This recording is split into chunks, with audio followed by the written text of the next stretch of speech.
नमस्कार दोस्तों, current affairs concept में आपका स्वागत है। आज हम बात करेंगे पावर फाइनेंस कॉरपोरेशन को महारत्न दर्जे की। हाल ही में केंद्र सरकार ने सार्वजनिक क्षेत्र के नवरत्न उपक्रम पावर फाइनेंस कॉरपोरेशन को महारत्न का दर्जा दिया है। इसका आदेश वित्त मंत्रालय के अंतर्गत आने वाले सार्वजनिक क्षेत्र के उद्यम विभाग डीपीई द्वारा जारी किया गया है। यह डीपीई विभाग पहले भारी उद्योग और सार्वजनिक उद्यम मंत्रालय के अधीन आता था, लेकिन जुलाई 2021 में इसे वित्त मंत्रालय के अधीन कर दिया गया है। ठीक है।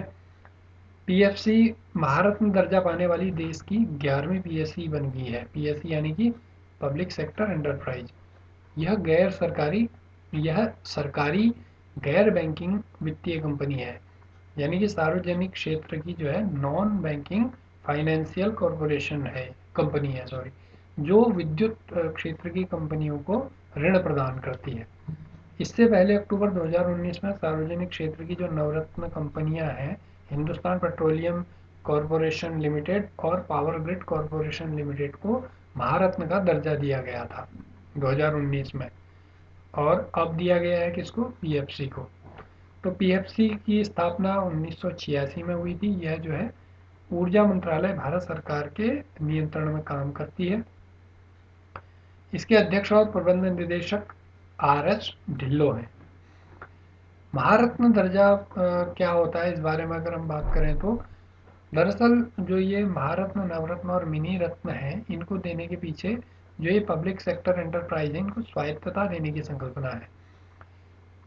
क्योंकि जो कंपनी जितनी अधिक स्वायत्त होगी निर्णय लेने में और अपनी रणनीतियां बनाने में, तो वो जो प्रतियोगिता है उसमें अधिक देर तक टिकी रह सकती है और बेहतर परफॉर्मेंस दिखा सकती है, अधिक वित्तीय लाभ कमा सकती है और जो अपने लक्ष्य हैं उनको प्राप्त कर सकती है। तो इसीलिए ये जो सरकारी क्षेत्र के जो उपक्रम हैं, इनको रत्न दर्जा देने की शुरुआत हुई और इसी के तहत मिनी रत्न, नवरत्न और महारत्न जो है दर्जे दिए जाते हैं। अगर महारत्न की हम बात करें तो इस महारत्न व्यवस्था देने की जो शुरुआत है वो 2010 में हुई है, और इसका जो उद्देश्य है वो है कि जो नवरत्न उद्यम है उनको वैश्विक दिग्गज कंपनियां बनाया जाए। ठीक है।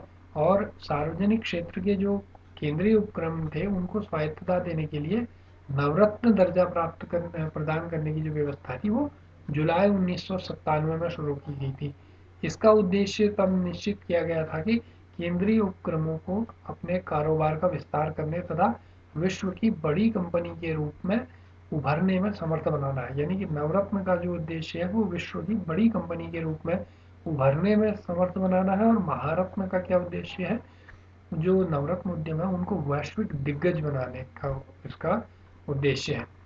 अगर हम केंद्रीय सार्वजनिक क्षेत्रों के उपक्रमों की बात करें तो ये उन कंपनियों को कहा जाता है जिनमें केंद्र सरकार या अन्य सीपीएसई की जो प्रत्यक्ष भागीदारी है या हिस्सेदारी है 51% या उससे अधिक होती है। ठीक है। अब बात करते हैं कि महारत्न का दर्जा किस नवरत्न कंपनी को दिया जाता है। तो वह नवरत्न उपक्रम जिसने लगातार 3 वर्षों में 5,000 करोड़ रुपए से अधिक का शुद्ध लाभ प्राप्त किया हो, या बीते 3 वर्षों के लिए उसका औसत वार्षिक कारोबार 25,000 करोड़ रुपए का रहा हो, या फिर बीते 3 वर्षों के लिए उसका औसत वार्षिक शुद्ध मूल्य 15,000 करोड़ रुपए रहा हो। तो ये जो शर्तें हैं, इन शर्तों को पूरा कंपनी करने वाली कंपनी को महारत्न का दर्जा दिया जाता है। जो भी भारत की सीपीएसईज हैं उनको स्टॉक एक्सचेंज में सूचीबद्ध होने के लिए नवरत्न होना आवश्यक है। इसके अलावा जो बाकी के सीपीएसईज हैं उनको जो है जो तय मापदंड है उनके आधार पे मिनी रत्न और नवरत्न का दर्जा दिया जाता है। ठीक है। महारत्न दर्जे के लाभ की अगर बात करें तो जिन कंपनियों को महारत्न दर्जा मिलता है उनकी स्वायत्तता और परिचालन क्षमता में वृद्धि होती है। इसके साथ ही इनको वित्तीय मामलों से संबंधित सभी निर्णय लेने की स्वतंत्रता प्राप्त होती है। और महारत्न दर्जा प्राप्त करने वाली जो कंपनियां हैं वो संयुक्त उपक्रम, फाइनेंशियल जॉइंट वेंचर या पूर्ण स्वामित्व वाली सहायक कंपनियों में इक्विटी के जरिए निवेश कर सकती हैं। यानी कि ये सब निर्णय वो अपने स्तर पर ले सकती हैं। भारत में कंपनियां अपने निवल मूल्य के यानी कि जो उसकी नेटवर्थ है उसके 15% और 5,000 करोड़ रुपए की सीमा के साथ घरेलू यानी भारत की या विदेशी कंपनियों के साथ विलय कर सकती हैं, अधिग्रहण कर सकती हैं। ये वो अपने स्तर पर ये निर्णय ले सकती हैं। ठीक है। और महारत्न कंपनियों का जो बोर्ड होता है वो अपने कर्मचारियों और मानव संसाधन के मैनेजमेंट और प्रशिक्षण से संबंधित योजनाएं बना सकता है। ठीक है। और प्रौद्योगिकी संयुक्त उद्यम या अन्य रणनीतिक अलायंस बनाने के लिए भी वो स्वायत्तता उसको मिली रहती है। और अगर नवरत्न और मिनी रत्न की बात करें तो नवरत्न के लिए 1,000 करोड़ रुपए निवेश की सीमा है और इसके लिए मिनी रत्न के लिए 500 करोड़ रुपए की सीमा है, जो कि इनके लिए महारत्न कंपनियों के लिए कितनी है, 5,000 करोड़ रुपए है।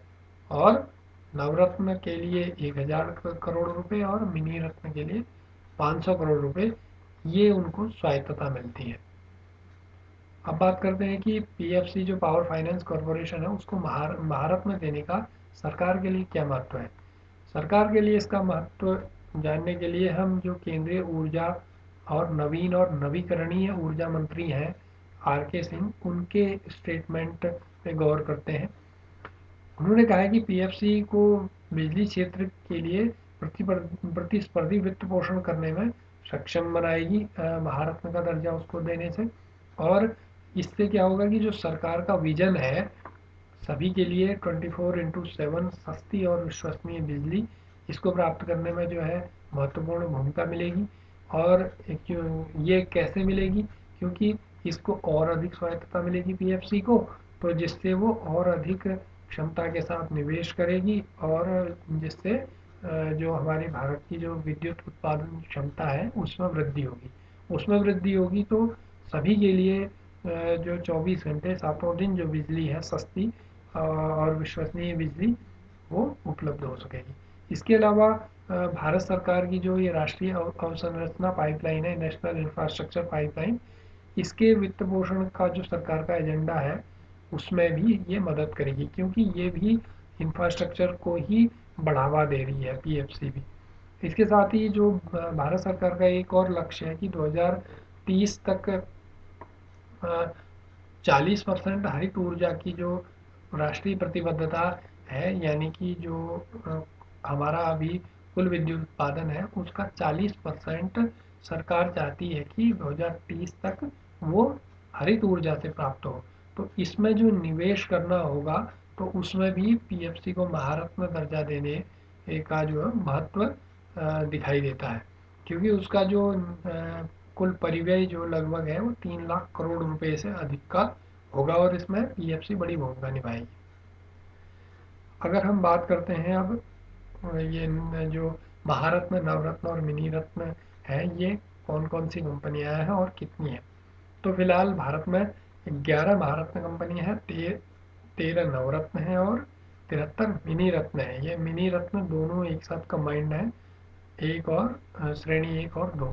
तो महारत्न कंपनियों की बात करें तो coal India limited, gas authority of India limited और Indian oil corporation NTPC, ONGC और ये steel authority of India limited और BPCL, Bharat petroleum corporation limited, Hindustan petroleum corporation limited और पावर ग्रिड कॉरपोरेशन लिमिटेड और पावर फाइनेंस कॉरपोरेशन, ये 11 महारत्न कंपनियां हैं।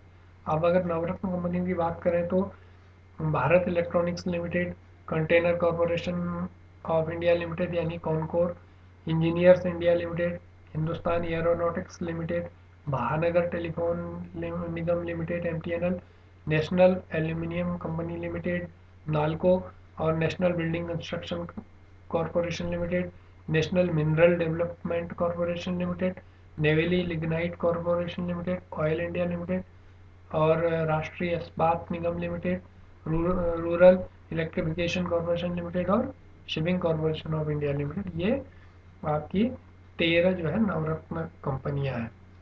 तो फिलहाल इस वीडियो में इतना ही, और आपको ये वीडियो कैसा लगा इसका जो है आप कमेंट सेक्शन में बता सकते हैं। अगर पसंद आया तो ज़रूर इसे लाइक कीजिएगा, और अगर आपको लगता है कि मेहनत की गई है और ये जो जानकारी है ये आपके काम आई है तो आप चैनल को सब्सक्राइब कीजिए। मैंने और भी ऐसे वीडियो बनाए हैं और आगे भी आपके लिए इसी तरीके से मैं और अधिक रिसर्च के साथ मैं वीडियो लाते रहूँगा। फिलहाल बहुत बहुत धन्यवाद। नमस्कार।